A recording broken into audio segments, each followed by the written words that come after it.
Asosiasi Pengusaha Jepang turut mengunjungi lokasi pembangunan Ibu Kota Negara (IKN) Nusantara, Sabtu, 1 April 2023, kemarin.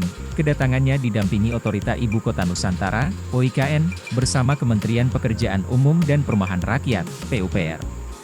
Penasihat Perdana Menteri Jepang Hiroto Izumi bersama Duta Besar Jepang untuk Indonesia Kenji Kanasugi memimpin delegasi Japan International Association for the Industry of Building and Housing (JIP). JIP yakni sebuah asosiasi pengusaha Jepang yang bergerak di sektor industri bangunan dan perumahan. Kunjungan asosiasi tersebut, selain untuk melihat langsung progres pembangunan ibu kota baru, juga untuk melihat potensi investasi yang dapat dilakukan di IKN Nusantara. Ini suatu sinyal yang menggembirakan karena ini adalah kunjungan balasan dari market sounding yang dilakukan oleh pemerintah Indonesia ke Jepang pada akhir bulan Februari lalu, ungkap Deputi Bidang Pendanaan dan Investasi OIKN Agung Wicaksono dalam keterangannya. Dalam kesempatan tersebut, delegasi Jepang berkesempatan untuk melihat langsung bagaimana pembangunan IKN yang sedang berjalan.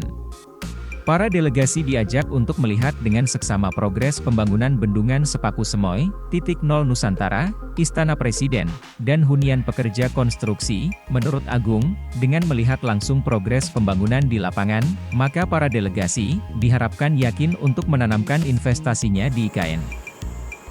Jadi ada kepercayaan karena membangun kepercayaan investor itu paling penting, sambungnya. Lebih lanjut, Agung juga mengungkapkan bahwa penasihat Perdana Menteri Jepang Hiroto Izumi menuliskan di lembar testimoni, "Great job."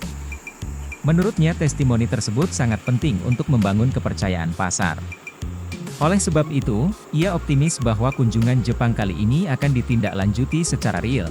Sebelumnya, penasihat Perdana Menteri Jepang Hiroto Izumi menyampaikan harapannya terkait pembangunan IKN. Pembangunan IKN yang saat ini berjalan masif, dinilai sebagai mega project bagi investasi Jepang setelah proyek MRT dan Pelabuhan Patimban. Turut mendampingi dalam kunjungan tersebut Ketua Satgas Pelaksanaan Pembangunan Infrastruktur IKN Kementerian PUPR Danis Sumadilaga. Direktur Jenderal Cipta Karya Kementerian PUPR Diana Kusumastuti, Deputi Bidang Pendanaan dan Investasi OIKN Agung Wicaksono, Deputi Bidang Pengendalian Pembangunan OIKN Thomas Umbupati Tenabolo Dadi, Deputi Bidang Sarana dan Prasarana OIKN Sylvia Halim, serta Deputi Bidang Sosial, Budaya, dan Pemberdayaan Masyarakat OIKN Alimuddin.